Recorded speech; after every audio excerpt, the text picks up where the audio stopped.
Добрый вечер, меня зовут Марат, я активист штаба татар Москвы, и сегодня у нас было собрание активистов, были новые, в том числе ребята, познакомились, пообщались, видно, что ребята хотят участвовать в татарской жизни, и мы этих ребят, так сказать, объединяем, направляем. Встретились, пообщались, наметили планы на будущее, ну и вообще познакомились, кто чем занимается, и очень так интересно было пообщаться, познакомиться с новыми людьми. Были люди из делового клуба, тот, кто имеет опыт, так сказать, нам этот опыт очень будет полезен, это очень хорошо, что такие люди приходят.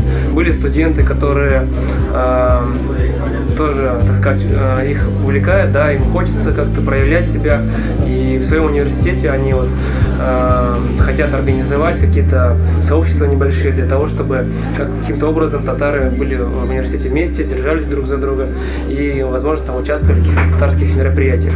Были люди, которые имеют связи и с регионами, в том числе с татарскими организациями по всей России.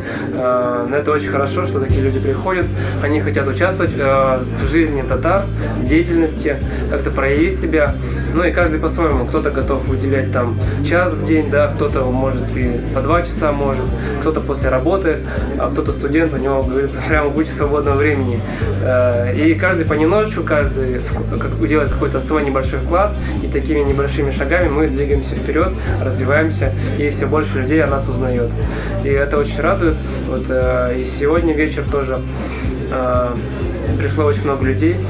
И это, конечно, очень хорошо, что все больше и больше людей узнает о штабе татар Москвы, узнает о нашей миссии, о том, что мы сохраняем татарский язык, традиции, культуры, проводим различные вечера, мероприятия, участвуем активно в жизни татар.